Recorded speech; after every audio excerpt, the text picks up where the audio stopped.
첨단 영성학교를 사랑해 주신 여러분, 안녕하십니까? 코로나에도 불구하고 어느덧 첨단 영성학교 마지막 학기를 맞이하게 되었습니다. 이번 학기 주제인 프란치스칸 영성 강의를 시작하기 전에 먼저 간단한 소개 영상과 함께 개강식을 갖도록 하겠습니다.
다음으로는 새 학기를 맞이하는 교장 선생님의 인사 말씀이 있겠습니다. 참 예수님, 사랑하는 형제 자매님, 그동안 안녕하셨습니까? 우리에게 지난 한 해는 코로나19로 인해 우리의 일상생활이 무척 힘들었고 많은 것들이 매우 불편했습니다. 이렇게 힘들고 지치는 가운데 단물 같은 청담 영성학교의 2021년 개강을 맞이하게 됨을 감사하게 생각하며 기쁘기 한량없습니다. 돌이켜보면 지난 2020년 어려운 시기에도 어김없이 영성학교를 계속 유지해왔음은 본당 주임 신부님의 적극적인 관심과 열정으로 이루어졌음에 감사드리고 관계된 봉사장님들의 노고에도 감사드립니다. 형제 자매 여러분, 매일같이 산더미처럼 쌓인 집안일과 가정을 돌보는 일로 모두가 바쁘지만 부모는 자녀에게 하나님의 사랑을 일상에서 보여주고 자녀 또한 부모를 위해 기도할 수 있는 가정이 되어야 하겠습니다. 그러기 위해서 우리는 주님과 함께 심오하고 다양한 영성의 보호를 깨닫고 강의에 임해야겠습니다. 청담 영성학교의 강의를 통해 심오한 영성을 들으면서 우리의 영혼이 맑아지고 우리의 신앙이 살찌게 될 것입니다. 이는 하나님께서 우리에게 주신 기회의 목이자 시간이기도 합니다. 꾸준히 하나님의 함께하는 것은 우리의 믿음과 인내를 더욱 강하게 하는 데 필요한 일이라고 프란시스코 교황님께서도 말씀하고 계십니다. 가만히 눈을 감고 두 손을 모으는 것조차 어려운 것이 현대인의 일상입니다만 단 몇 번만이라도 다른 일상을 접어두고 작은 일에도 기뻐하는 어린 아이들처럼 하나님과 생생한 만남 보기를 청하면서 회개와 변화가 필요한 사순 시기에 수많은 그리스도인의 영성적인 기도가 모이면 가정과 사회 모두가 훨씬 따뜻해지고 아름다워지리라 생각해 봅니다. 두서없는 말씀 경청해 주셔서 감사드리며 개강 인사에 가름합니다. 네, 이로써 간단하게 개강식을 마치도록 하고요. 저희 성당에 제속 프란치스코의 실베스텔 형제 봉사자님이 계십니다. 박마리아님께서 강사님 소개를 해주시겠습니다. 주님의 사랑과 평화를 빕니다. 저희에게는 오랜 기다림의 시간이었습니다. 오늘 청담 영성학교 마지막 강좌인 프란시스칸 영성 강의를 시작할 수 있도록 모든 것을 허락해 주신 하나님께 감사드리며 저희의 간곡한 요청을 기꺼이 받아주시어 이 자리에 오신 우리 신부님께도 진심으로 감사 말씀드립니다. 저희들이 모실 작은 형제회 김찬선 신부님을 소개해 드리겠습니다. 신부님께서는 작은 형제회의 한국 사제 수호자들의 대표이신 한국 관구의 관구장님을 역임을 하셨고요. 그리고 이어서 작은 형제에서 선교 담당을 오래 하셔서 북한 선교와 중국 선교에 많은 노력을 하셨습니다. 그리고 또한 제속 프란치스코회 한국 국가형제회 영적 보조 신부님으로서 저희들과 깊게 동행해 주셨습니다.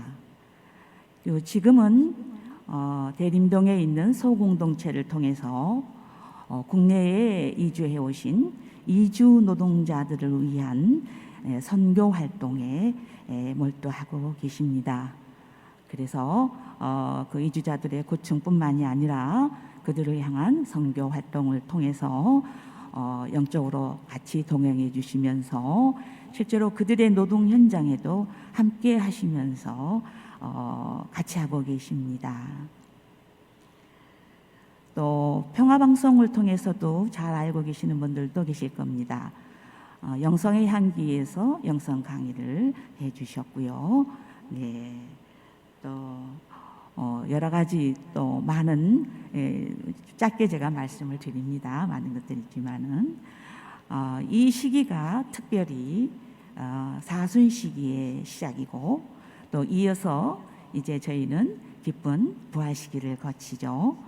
그래서 또 그 다음에 마지막 성령 강림 대축일까지 저희 10주간의 일정이 연중에서 가장 은혜로운 시기에 저희들이 이러한 은총을 맞이하게 됐습니다.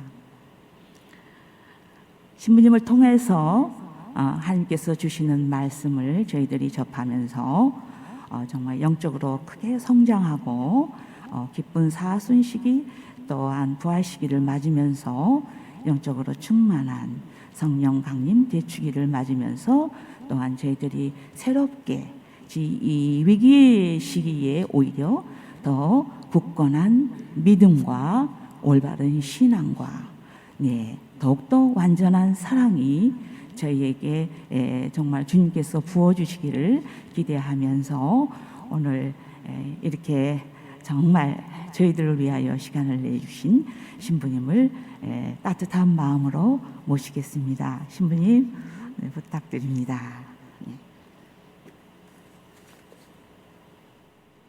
평화를 빕니다. 마스크 쓰고 해도 제 얘기가 잘 전달되는지 모르겠어요. 말소리가 또박또박한가요? 좋죠? 괜찮죠? 예. 기도로다가 시작을 하겠습니다.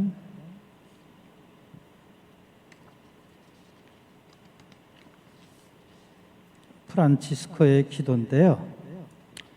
이것은 프란치스코가 회개생활 초기에 자기의 그런 길을 확실히 찾지 못했을 때 주님께서 그 신망의 산도, 그러니까 지각과 인식을 주십사하고 길을 열어 주십사하고 청하면서 바쳤던 그런 기도예요. 그래서 우리가 이 영성학교 이제 10주 동안 내내 시작과 끝 기도를 이 기도로 다 바칠까 합니다. 오늘은 저 혼자서 바치겠습니다. 성부와 성자와 성령의 이름으로 지극히 높으시고 신 하나님, 제 마음의 어두움을 밝혀주소서. 주님, 당신의 거룩하고 진실한 뜻을 실행하도록 올바른 신앙과 확고한 희망과 완전한 사랑을 주시고 지각과 인식을 주소서. 아멘. 성부와 성자 성령의 이름으로. 방금 소개받은 김찬선 레오나르도 신부입니다. 이렇게 이제 한 본당에서 영성학교를 한다는 것 자체가 저한테는 너무나도 신선하고 또 고마운 그런 얘기였어요. 상당수의 그런 본당들이 아직 영성까지는 생각 못하고 있는데 우리 청담동 본당에서는 우리 프란스칸 영성뿐만 아니라 이런 영성 이것을 관심을 가져주시고 또 이렇게 학교까지 이렇게 열어주신 것이 참으로 은혜롭다라고 이렇게 생각이 되고, 이런 본당의 신자들인 여러분은 참 행복한 복된 신앙생활을 해가고 있을 거라고 저는 생각하는데, 아까 강의 전에 본당 시민님하고도 얘기했지만 이제 이것은 청담동 본당뿐만 아니라 유튜브로 이런 걸 통해서 이 코로나가 가져다 준 선물이 바로 이제 유튜브를 통해 가지고 이 경계를 넘어 가지고 속지주의를 넘어서 전국의 많은 분들에게 이 청담 영성학교의 그런 강의가 전달되고 있죠. 그래서 이 자리를 빌어서 시작을 하면서 감사를 드립니다. 그리고 오늘 이제 이렇게 그 영성학교를 이제 시작을 하면서 우리가 그런 말 있잖아요. 감개가 무량하다. 제 느낌이 그렇습니다. 감개가 무량합니다. 무량 어떻게 그 양을 그 느낌 그 벅찬 느낌이 양을 잴 수가 없을 정도로다가 이렇게 그런데 왜 그런가? 아마 코로나가 없었으면 감개가 바짝 대고 해야 되네. 코로나가 없었으면 그렇게 감개무량하지 않았을 거예요.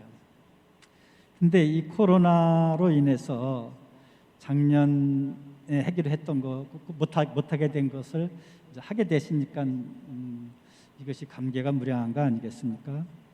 저는 이 강의를 부탁받은 거는 아마 2년도 더 된 것 같은데 그렇게 오래전에 강의를 부탁받고 이제 무산되나 보다라고 생각하고 있는데 이렇게 이제 하게 되니까 더 무량한 것 같습니다.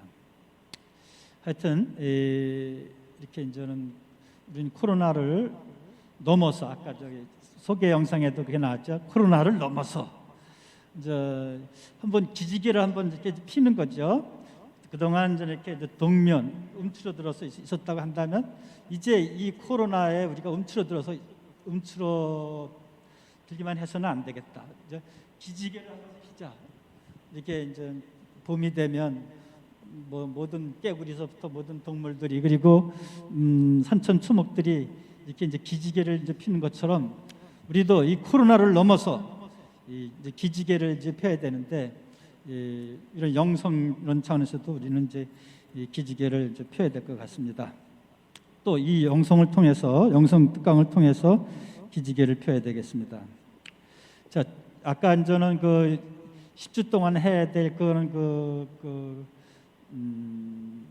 강의 주제들을 이렇게 쭉 보셨고 오늘 하려고 하는 것은 아마 기초라고 할 수 있는 영성이란 무엇인가 이런 것이 되겠습니다.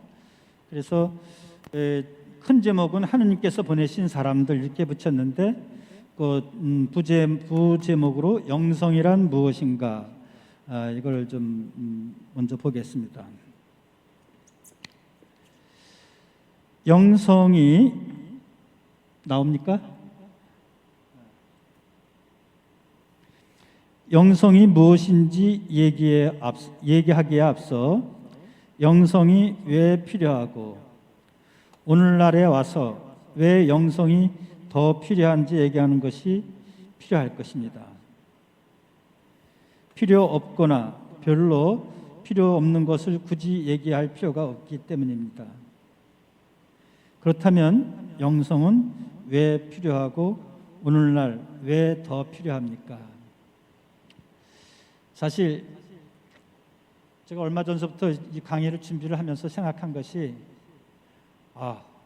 지금 코로나로 이렇게 힘들고 그랬는데 이 영성을 운운하고 또 영성 강의를 한다는 것은 너무 한가한 거 아닌가?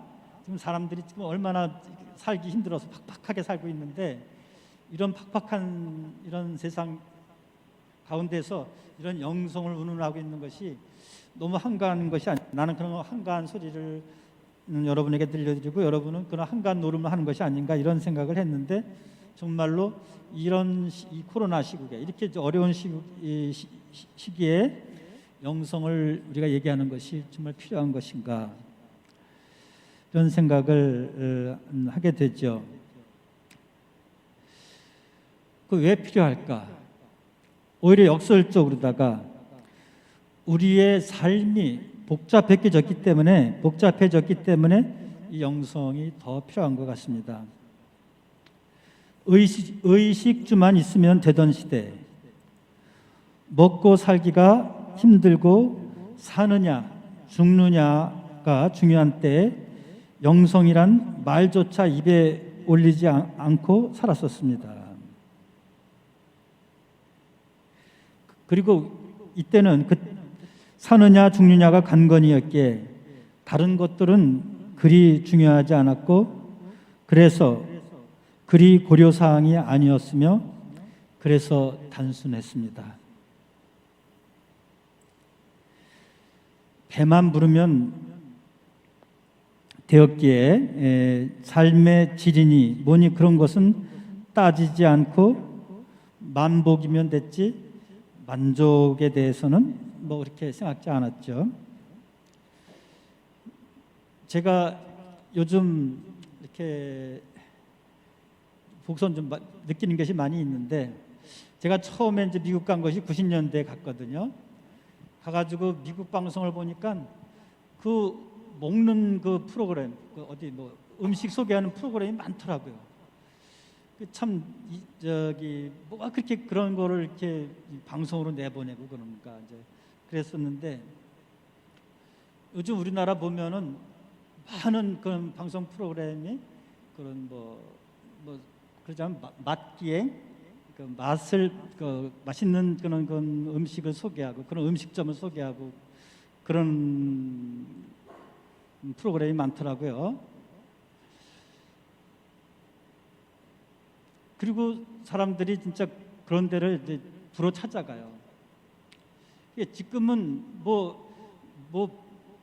많이 먹는 것이 중요한 것이 아니고 무엇을 먹어도 이렇게 이제 맛있게 먹는 것, 또 분위기 있게 먹는 것, 뭐 어떤 이런 어떤 그 맛의 양이 아니라 맛의 그 질을 이렇게 이제 찾기 시작하는데, 이것이 이제 하나의 예죠. 먹는 것뿐이 아니죠. 우리 삶의 모든 것들이 이렇게 이제 만복이면 되는 그런 것이 아니라, 배가 부르면 되는 것이 아니라, 뭐 이제 사는 게 중요한 것이 아니고, 배가 부르는 것이 중요한 것이 아니고, 삶의 그 질을 우리는 이제 찾기 시작하는 것이죠. 그런 면에서 이제 만족을 찾기 시작합니다. 다시 말해서 옛날에는 행복이 단순 소박했습니다. 배고프지 않고 등 따숩고 누구 아프지 않고, 거기에 형제들이 오순도순 살기까지 하면 그것으로 충분히 만족했고 행복했습니다. 여기서 우리가 이제 나중에도 계속 우리가 얘기가 가는 중에 이제 우리가 이거 알고 있으면 좋을 것 같아서 말씀드리면, 행복이라는 말과 만족이라는 말은 같은 말로 이해해도 좋습니다. 왜냐하면 행복에 대한 정의를 내린다면 행복이 무엇이냐 이렇게 그걸 묻는다면, 행복은 만족 상태다. 두루 만족했을 때, 그때 우리는 그런 그 행복하다고, 만족의 상태가 행복이라고 할 수 있는데, 그래서 옛날에 그 만족은 이제 단순했습니다. 소박했습니다. 그래서 그런 것들로 충분히 만족했고 행복했습니다. 그런데 이제 배가 부르고 다른 만족을 찾기 시작하면서 욕구의 가짓수도 많아졌습니다. 그러니까 만족이라는 말은 뭐의 준말이냐 하면은 욕구 만족의 준말이죠. 그냥 만족 그러면 굳이 따지지 않아도 욕구가 만족됐다. 불만도 뭐의 불만, 무슨 불만이에요? 우리가 보통 뭐라고 했어요? 무슨 불만? 욕구 불만이죠. 그래서 만족이나 불만은 이 욕구를 충족했느냐, 충족시키지 못했느냐, 이런 문제이고, 그래서 이제 행복이 욕구의 만족이라고 한다면, 욕구의 이제 행복이 만족의 상태라고 한다면, 또 욕구와 뗄래야 뗄 수가 없습니다. 욕구가 충족됐을 때 만족인 것이고, 만족 상태일 때 우리가 행복한 것이기 때문에, 아무튼 이거 배가 부르고 다른 만족을 찾기 시작하면서 욕구의 가짓수도 많아졌고, 더 높은 만족을 욕구하게 되면서 행복하게 되기가 단순치 않고 너무 복잡하고 어렵게 되었습니다. 이제 가짓수가 많지 않았을 때는 만족하기가 쉽고 또 행복하기도 쉬웠는데, 가짓수가 많아졌어요. 만족의 가짓수가. 그래서 이런 만족은 있지만 또 이런 또 불만은 있게 되는 것이고, 더 문제는 전에는 이 정도로 만족하던 것이 이만큼 만족을 이렇게 바라기 때문에 이 높은 만족을 채우기가 이제 어렵게 된 것이죠. 또 문제가 뭐냐면 이 욕구가 전에는 어떻게 보면은 욕구를 채우는 것으로서 만족이 끝났는데 이 욕구가 단순히 욕구로 그치지 않고 욕망, 욕정, 욕심 이렇게 발전을 하는 거예요. 그러니까 더 복잡해지는 거예요. 그냥 단순한 욕구 간단했어. 그 욕구의 가지수도 몇 개 안 됐어. 근데 이 욕구의 가지수도 많아졌고 이 욕구가 욕망으로 발전하고 욕정으로 발전하고 욕심으로 발전하고 욕구라는 것이 무엇이에요? 이 욕이 구하는 것이 욕구예요. 우리 한자 말에서 욕이라는 것은 무엇인가? 뭔가 결핍 상태예요. 채워져야 되는데 덜 채워졌어. 그때 우리 안에서 욕이 생겨. 아, 이거 채워야 되겠구나. 그게 욕인데 그 욕이 생기면은 일단 욕이 생기면 그것이 생긴 것은 구하게 되겠죠. 그것이 욕구예요. 배가 고파. 배가 부르면 욕구가 없어. 식욕이 없어. 근데 배가 고파. 결핍이야. 그 결핍을 채우려고 하는 것이 바로 욕이야. 그것이 욕구야. 식욕이 되는 것이죠. 이 욕구에 이 감성이 플러스된 것이 욕망이에요. 아, 먹고 싶다. 그러니까 욕구는 배고프다. 배고프니까 이거 채워야 되는데 이제 그래서 욕구가 생겼어. 그러면 아, 먹고 싶다. 그럼 벌써 욕망이 돼. 이 욕망이 의지가 플러스가 되면 먹어야 되겠다. 그럼 욕심이 되는 거야. 이제는 어떻게 해서든지 먹어야 되겠다. 뭐 도둑질해서라도 먹어야 되겠다. 근데 이제 이 의지가 그러면 안 되지. 그 의지가 누르면은 욕심으로 발전하지 않지만 이 의지가 동의를 해. 이 욕구와 욕망에 동의를 하면은 이 단순했던 욕구가 그리고 그냥 그저 바라기만 했던 욕망이 이제 내가 이 욕구와 욕망을 실현해야 되겠구나라고 이렇게 이제 음모를 꾸미기 시작하는 거예요. 어떻게 하면 내가 이 욕구하고 욕망하는 것을 채울 수 있을 것인가? 이해되죠? 우리의 단순한 욕구가 어떻게 욕망과 욕심으로 이렇게 발전하는지 이렇게 복잡해졌어요. 옛날과 비교하면 이렇게 복잡해졌어요. 그래서 욕구를 다스리기만 하면 되던 것이 이제 욕망과 욕정과 욕심이 얽히고 설켜요. 이것이 얽히고 설켜 이게 문제예요. 이것을 얽히고 설킨 것을 풀어야 하고 해소해야만 되게 되었습니다. 이 얽히고 설킨 것을 어떻게 풀 수 있겠습니까? 얽히고 설킨 것은 풀 수 없고 단칼에 끊어야 됩니다. 옛날에 우리가 매듭 이렇게 얽힌 거 이렇게 풀어보려고 애쓴 분들은 다 알죠. 웬만큼 얽힌 것은 풀 수가 있는데 너무나 복잡하게 얽힌 것은 어떻게 단칼에 끊어야 됩니다.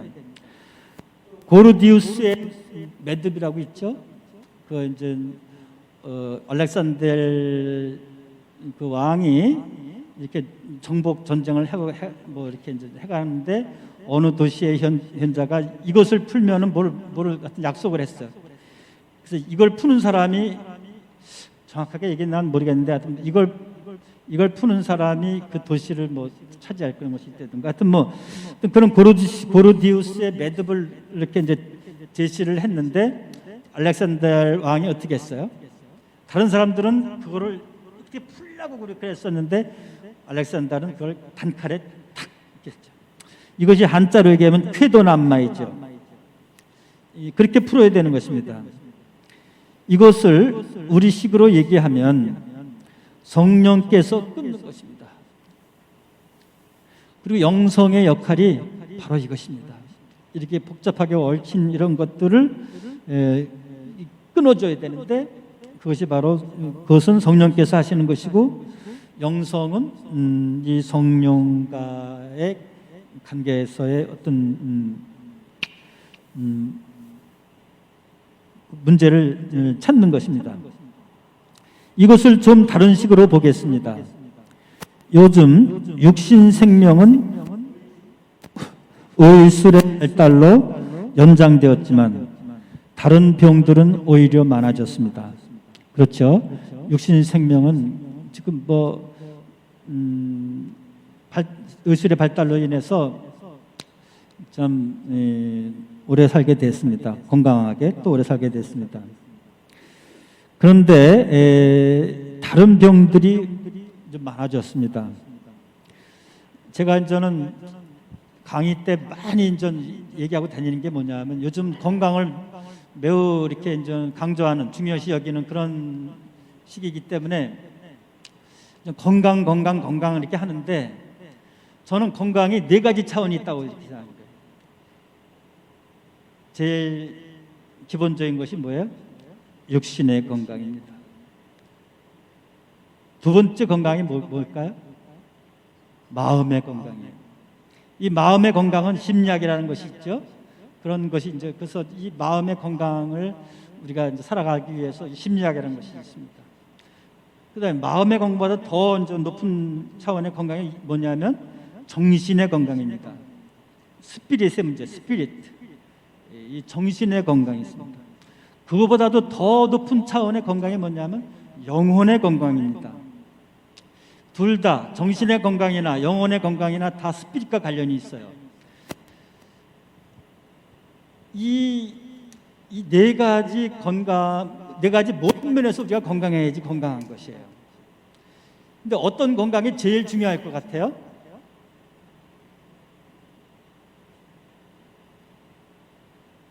우리가 대부분의 사람들이 1차적으로 느끼는 것은 육신의 건강인데 사실은 영혼이 병들면은 아주 심지어 우리 영혼이 악령의 지배를 받게 된다면 그 비참함은 말할 수가 없습니다. 그냥 영혼의 병이 들면은 육신까지도 다 같이 병이 드는 것이죠. 그러나 육신만 병이 들고 심리, 정신, 영혼은 오히려 그 병을 안 들고 건강할 수가 있어요. 근데 영혼의 병이 들면, 정신의 병, 정신병에 걸리게 되면 이런 육체까지도 다 좀 어려워지는 것이죠.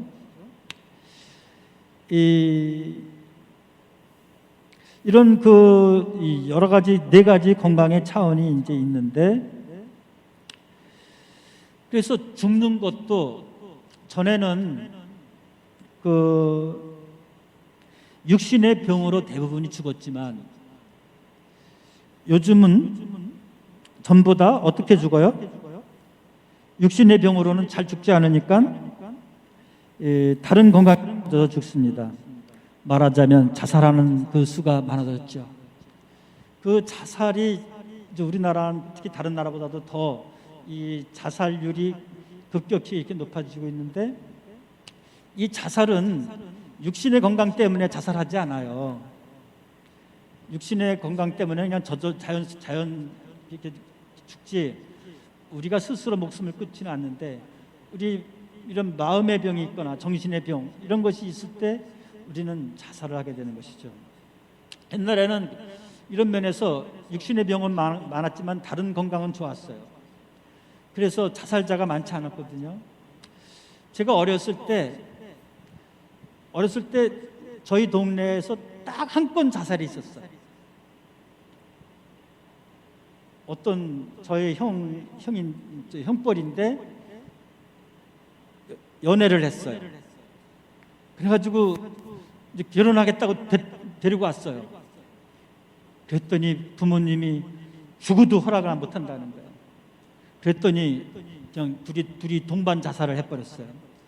저는 그때 너무나도 큰 충격을 받았어요. 자살이라는 것이 있구나. 죽음을 많이 봤어요. 제가 어렸을 때 전염병으로 홍역으로다가 많이 죽었어요. 저도 죽다 살아났고 그렇게 죽는 게 많았어요. 육체적인 병으로다가. 그 어렸을 때 홍역 앓다가 죽으면은 그죠? 어느 날 아침 나가 보면은 옆집 아주머니가 아이고 막 우는 거야. 그냥 땅을 치면서 그러고서 이렇게 보니까 그 옆집 아저씨가 지게에다가 가마자루다가 그 죽은 애 이렇게 지게로 쥐고 가가지고서 엄마 모르게 어디다 그냥 묻어버렸어요. 그런 일을 많이 봤어요. 그렇게 이렇게 병들어서 전염병으로 죽고 뭐 못 먹어서 죽고 이런 거 많이 봤어도 자살하는 건 못 봤는데 지금은 그런 면에서는 잘 안 죽어. 오래도 살아. 그렇지만 그 생명을 스스로 끊는 그런 것들이 많아졌습니다. 우울증으로 자살을 하거나 정신질환으로 남도 죽이고 자신도 죽습니다. 그런데 영혼을 건강하게 하는 것이 바로 영성입니다. 우리가 왜 영성을 해야 되는가? 지금 이 시기에 왜 우리는 영성을 우리가 해야 되는가?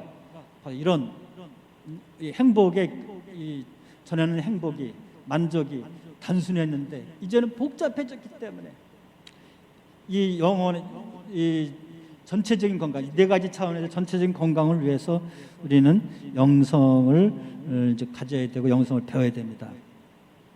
제 생각에 건강은 병이 없는 상태이지만, 그렇죠? 건강은 병이 없는 상태이지만 근본적으로 힘의 문제입니다.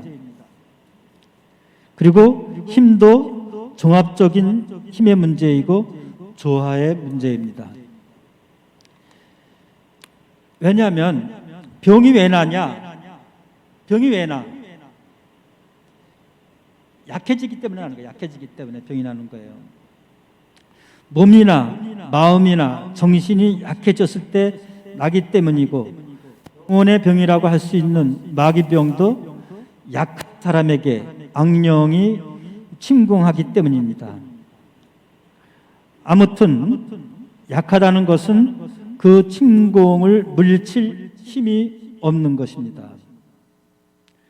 각종 질병이 약한 사람에게 일어나는데 그것은 저항력이나 면역력이 떨어져 염증이 생기든 바이러스의 공격을 허용하기 때문인 것입니다. 면역력과 저항력이 약하면 무균실에 가야 하는 것이 그런 좋은 예입니다. 옛날에 제가 결핵 환자들, 제가 30대 때 결핵 환자들을 위한 일을 했어요. 그 역천동 가면은 거기 지금 서부시립병원이 있는데 거기가 전문병원이었고 그 옆에는 구산동이라고 있는데 그 결핵 환자들이 그 병원에서 나오면은 그 산동네에서 살고 있었어요. 이 사람들은 뭐 결핵을 뭐 재발, 3발, 4발 이렇게 한 분이고, 그래서 각종 결핵균에 이 내성이 생긴 균들이 내성이 생겨서 약들이 잘 들지도 않은 그런 분들이 있습니다.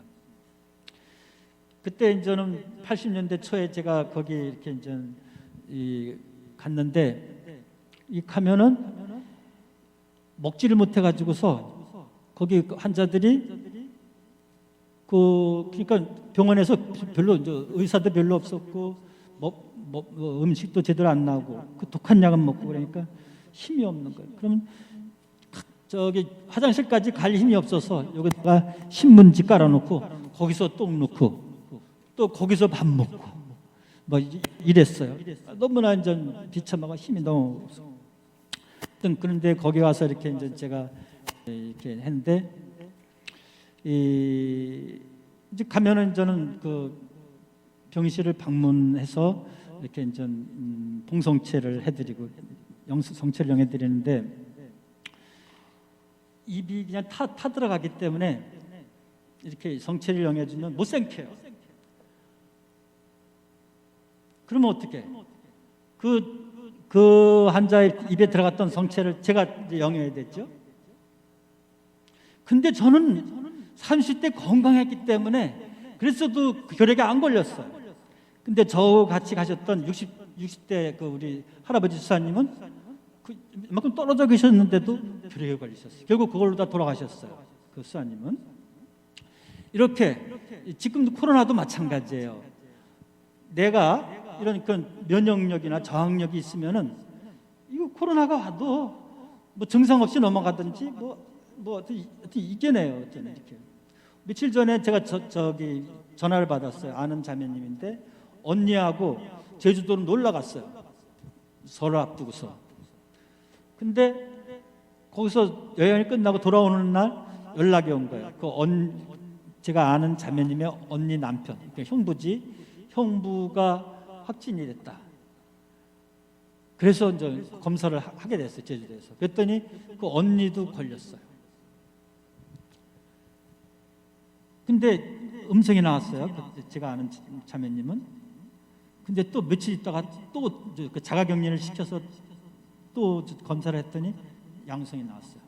근데 제가 아는 자매님은 걸렸는데도 저기 후각하고 미각만 저기 못 느끼는 거고 없는 거고 전혀 아픈 곳이 없어요. 그리고 금방 또 회복을 했어요. 미각과 후각을. 근데 그 형부라는 사람은 당뇨병이 있고 그러니까 그 폐렴으로 옮겼어요. 이렇게 같은 코로나가 있어도 내가 저항력, 면역력, 힘이 있으면 건강하면 그런 것을 이렇게 이제 넘어갈 수가 있고 이겨낼 수가 있는 것이죠. 하여튼간에 이 육신의 건강이든 마음의 건강이든 이것이 우리 안에 힘이 있어야 되는 것입니다. 다시 말하면 영성은 바로 우리 안에서 이런 힘을 기르는 거예요. 뭐 육신의 힘뿐이 아니라 이런 그 정신력, 그런 영적인 힘 이런 것을 이제 키우는 것이죠. 이것은 체력, 몸의 힘 문제만이 아닙니다. 심력, 마음의 힘이 약하면 상처를 쉽게 받고 상처가 쉽게 치유되지 않습니다. 요즘 와서 뭐 치유라는 얘기가 막 힐링 그런 얘기가 너무나 많이 나는 죽이고 죽겠어. 뭐 어디 가서도 힐링이 됐다고 그냥 힐링 그만큼 뭐겠어요? 요즘 관심이 지금 이런 그 상처니 이런 병이니 이런 것을 이제 앓고 있다는 뜻이 아니겠어요? 전에 듣기 힘든 얘기를 많이 들을 수 있는데 그것은 과거보다 상처를 많이 받기 때문이죠. 그런데 이것이 실제로 과거보다 상처를 더 많이 받기 때문일까요? 모욕적인 말, 요즘 옛날보다 모욕적인 말을 옛날보다 더 많이 들을까요? 요즘이? 어떻게 보면 옛날은 진짜 벌어먹기 위해서 모욕적인 말을 수없이 들었을 거예요. 또 며느리가 시어머니한테 모욕적인 말 옛날에 너무나 많이 들었을 거예요.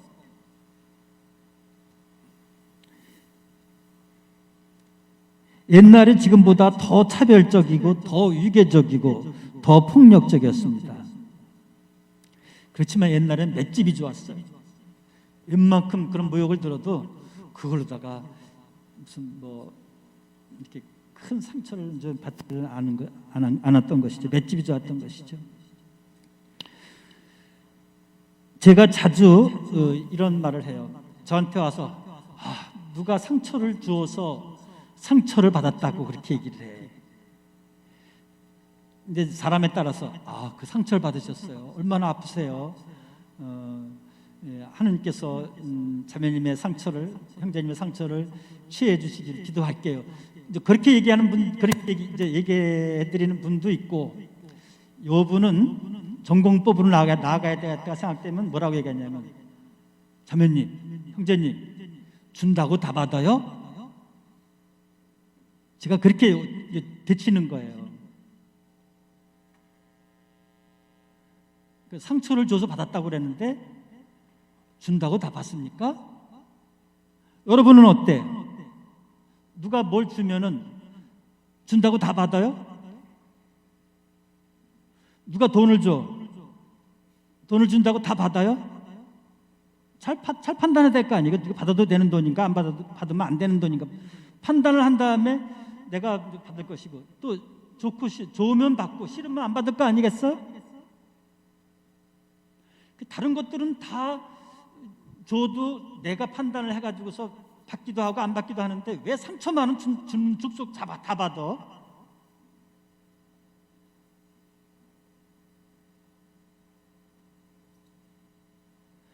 그래서 주는 사람도 문제지만 받는 사람이 더 문제라고 나는 그렇게 얘기를 하는 거죠. 줘도 받지 마. 상처는 안 받으면 돼. 근데 왜 상처는 정말 받기 싫은 건데도 왜 받아? 안 받을 수 없어서 받는 거죠. 그게 다시 말해서 힘이 없기 때문에 그 상처를 내가 이렇게 물칠 수 있는 힘이 없기 때문에 그렇게 받기 싫은, 제일 받기 싫은 그 상처를 받고 있는 거예요. 받고 있는 것이에요. 그리고서는 지가 받고 난 다음에서 받고서는 그 사람이 주어서 받았다고 이렇게 탓을 준 사람한테 돌리고 있는 거예요. 그런 사람은 요만한 상처도 다 받게 돼 있죠. 내가 물칠 힘이 없기 때문에. 왜 그 백혈병 환자가 무균실에 가 있어요? 요만한 균도 들어오면은 그걸 방어할 능력이 없기 때문에 무균실에 가 있는 거잖아요. 힘이 없는 것이죠. 마음이 약하기 때문에 거절하지 못하고 받아놓고는 털어버리지 못하거나 치유하지 못하고 끙끙 앓는 것입니다. 요즘 많이 문제가 되는 분노도 마찬가지입니다. 우리 안에 이해력이니 인내력이니 설득력이니 포용력이니 이런 내적인 힘들이 성장 과정 안에서 인격적으로 적절히 형성되지 않았기 때문에 작은 모욕이나 도발이나 좌절이나 공격에도 분노가 일어나고 일어난 분노는 자제력이나 해결 능력이 없어서 분노 조절 장애를 갖고 있거나 폭발을 하게 됩니다. 우리의 힘은 역자가 붙는 게 문제가 많아요. 체력 뭐 이런 것뿐만이 아니라 포용력, 이해력, 뭐 인내력, 포용력 뭐 등등 이런 여러 가지 그런 내적인 능력이 이제 있는데 이것은 덕과 관련된 것이에요.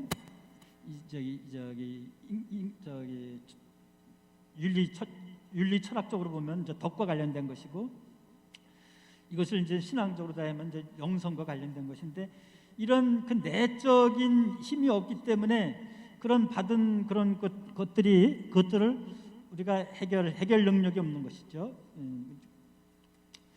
그래서 화가 난 거를 풀이를 잘 못하니까 화를 잘 풀어내지 못하니까 화풀이를 어떻게 엉뚱하게 자기 애한테 하고 요즘 뭐 애들을 막 이렇게 상상할 수 없는 짓을 막 하잖아. 엄마들이 어떻게 그런 짓을 해? 그 힘없는 애들을 자기 애들 남의 애들 어떻게 그런 일이 있어?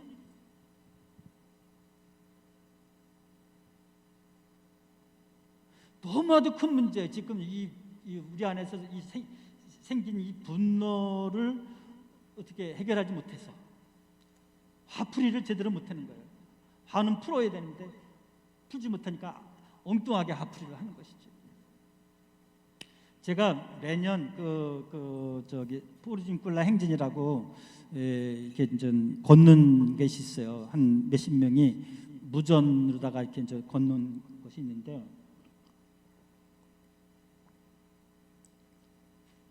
그 걸으면서 아침 새벽에 이제는 미사하고 이제 그러면서 오늘 하루 동안 걸으면서 묵상할 거리를 주어요. 그리고 난 다음에 저는 맨 뒤에 걸으면서 저는 걸으면서 이제 면담하고 싶은 얘기 있으면 맨 뒤로 오라고 그래요. 그러면 이제 걸으면서 이제는 그 영적 대화를 나누는 거예요. 또는 뭐 자기가 힘든 얘기를 나누는 거죠. 그러면 100이면 100 분노 얘기가 나오는 거예요. 요즘은 다 분노가 이만큼 쌓여 있어. 그걸 풀지 못하고 이것도 바로 힘이 없기 때문에 그래요. 그것을 쌓아놓고만 있는 거예요. 해결 능력이 없어요. 시간이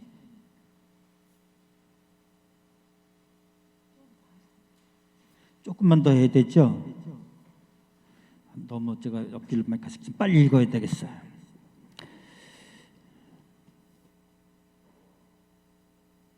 불안이나 두려움이나 우울증도 고통 또는 악에 대한 허약함에서 비롯된 것입니다. 고통이란 악의 경험, 곧 싫어하는 것을 하거나 싫어하는 상황에 처했을 때 느끼는 것인데, 온실 속의 화초처럼 자라나서 악의 경험이 없고 악을 견디거나 이겨내는 힘이 생성되지 않아 조그만 고통도 닥칠까 불안하고 두렵고 닥치게 되면 우울감에서 벗어나지 못합니다. 여기서 그 악이라는 것은 제가 각주를 붙였는데 좀 올려봐요. 각주.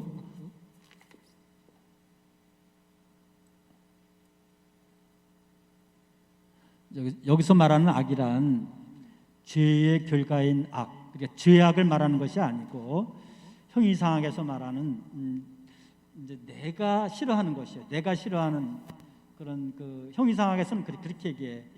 선은 뭐냐? 내가 좋아하는 것, 내가 원하는 것이 선이고, 그렇죠? 내가 좋아하는 것이 있을 때 좋다 그러잖아, 그렇죠? 내가 원하는 대로 됐을 때 좋다 그래야지.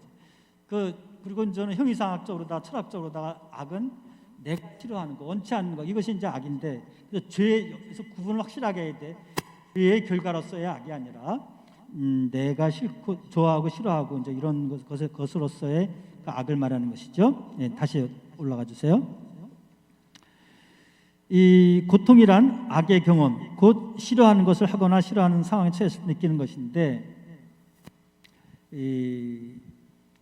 저는 그 힘이 없을 때 그런 악의 경험도 없고 그 악을 견디거나 이겨내는 힘이 생성되지 않았을 때 그런 것들이 저는 생기는 것입니다. 불안이나 두려움, 우울증 이런 것들이 이 고통을 겪으면서.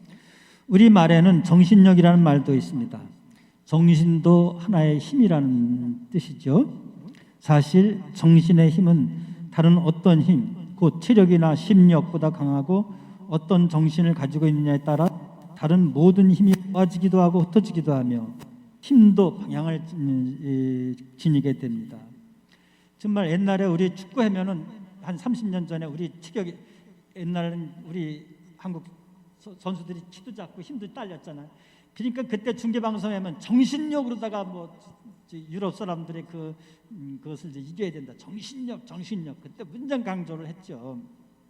실제로 이런 정신력은 상상할 수 없는 그런 힘을 이렇게 좀 끌어내기도 하고, 또 정신력을 이렇게 저는 가지게 되면 그 힘을 한 대로 모아게 돼요.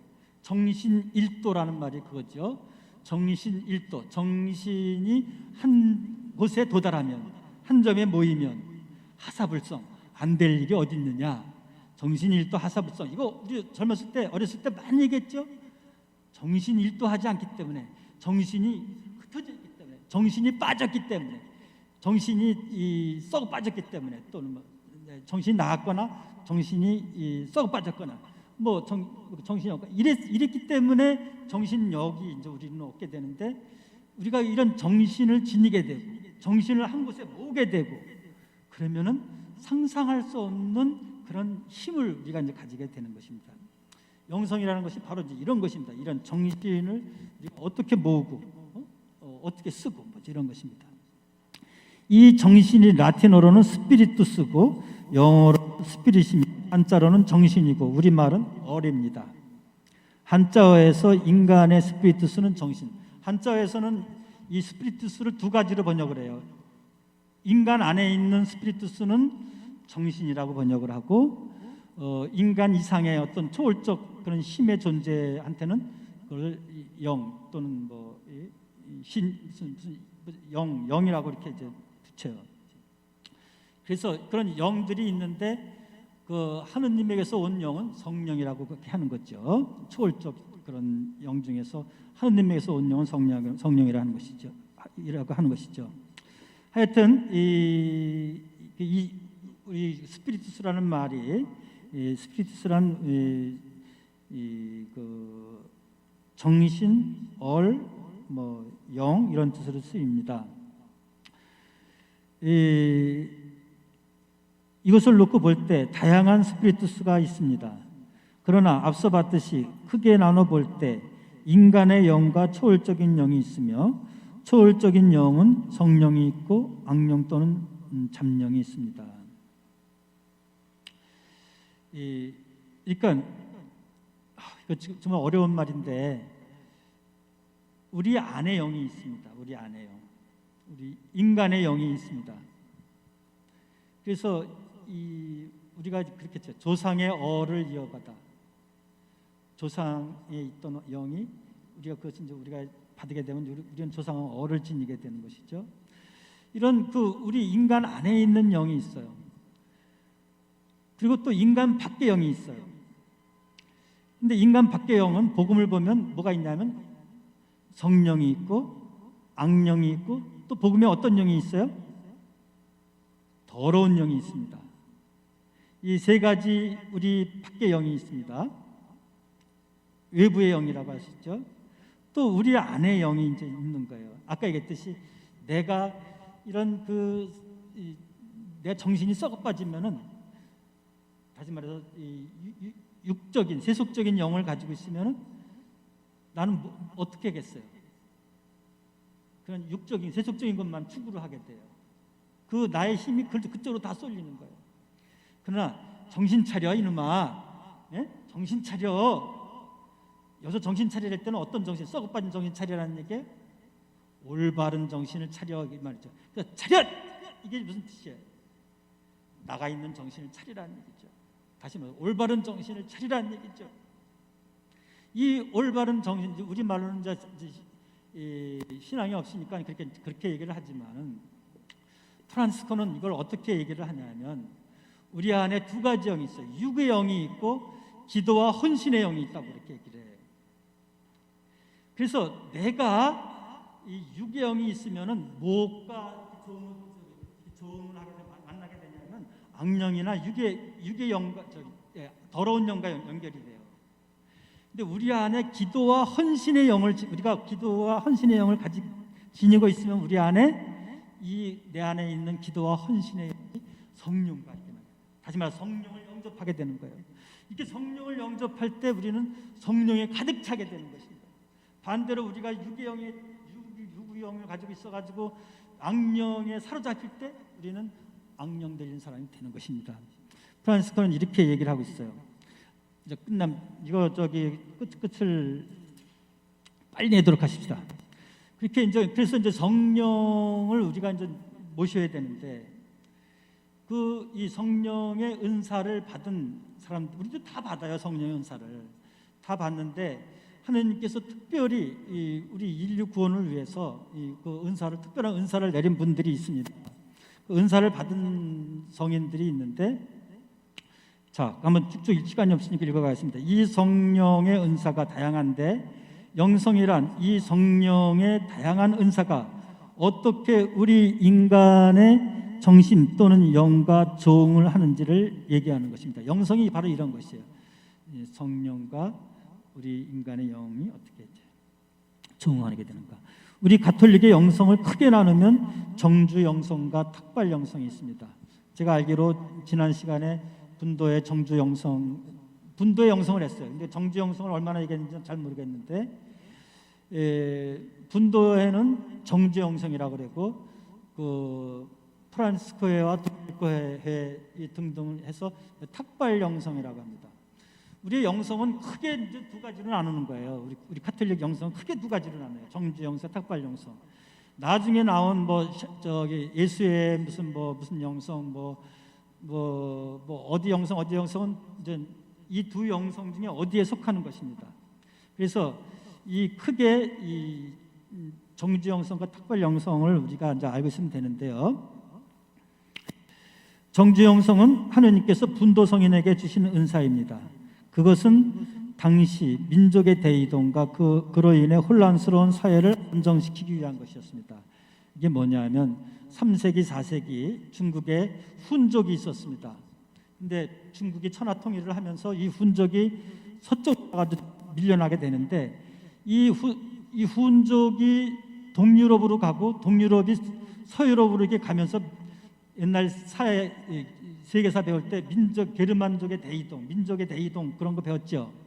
그러니까 이 중국에서 비롯된 그 민족의 이동이 이 유럽의 민족의 이동으로까지 연결됐고 막 민족이 이동되니까 사회가 어떻게 되겠어요?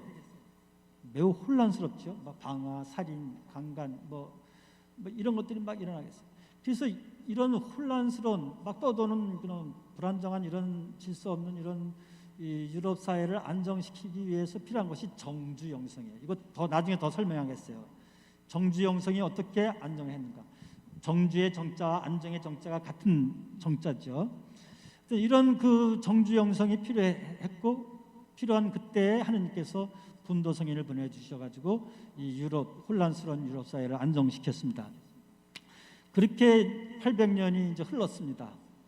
그렇게 그래서 봉건 사회가 흐른 다음에 유럽이 또 바뀌게 되죠. 뭐냐면 이 인구가 많아지고 어디 있습니까? 봉건주의 체제 하에 농경과 상공업의 발달로 도시가 발달하게 되면서 인구 이동이 많아지게 되었고, 인구가 이동이 많다는 것은 우리나라 70년대를 생각하면 돼요. 농촌에서 그때 70년대 산업화되면서 어떻게 됐어요?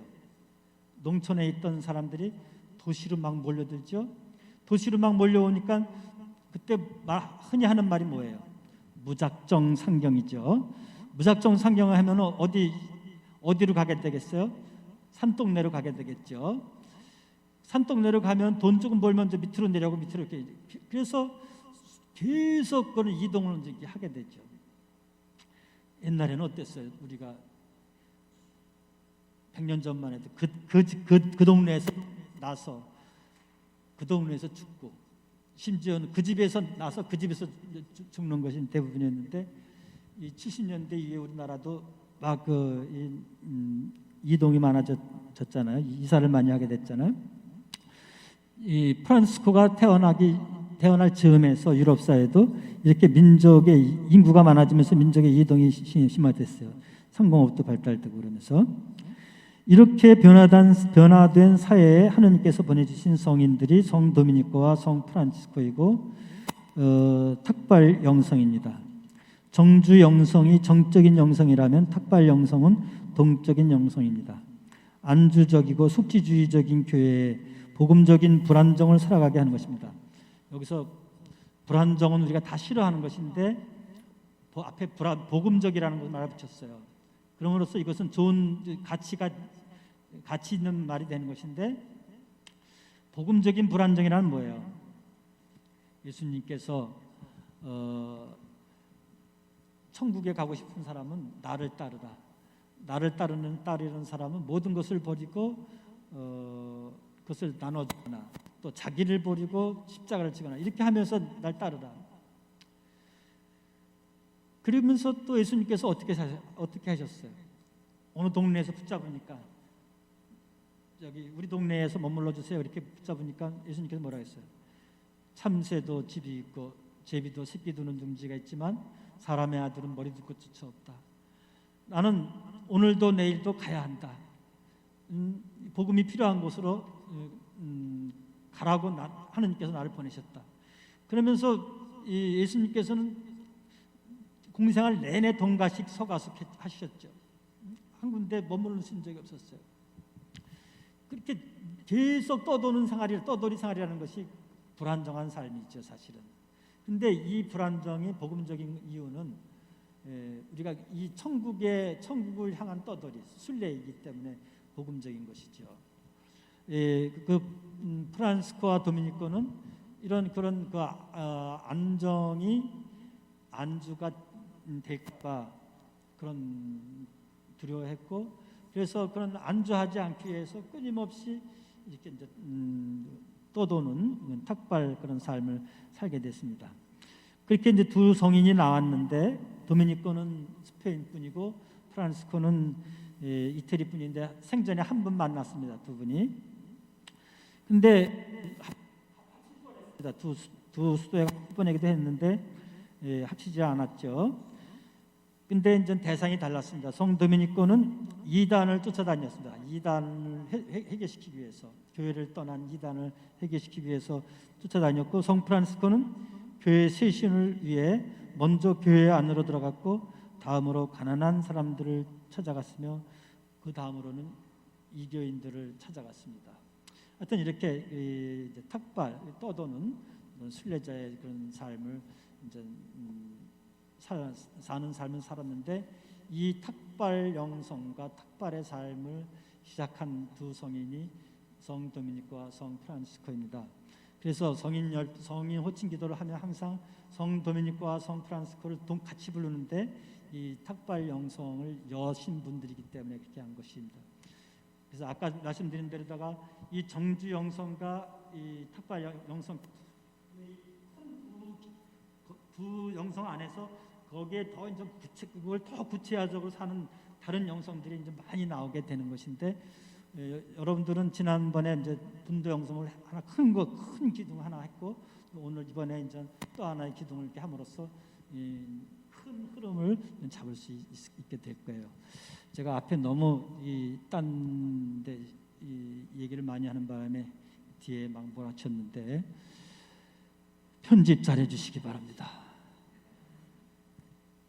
그러면 끝나는 기도, 다시 아까 그 산다면허 십자가 앞에 드리신 프란치스코의 기도로 마치겠습니다. 지극히 높으시고 선하신 하느님, 제 마음의 어두움을 밝혀주소서.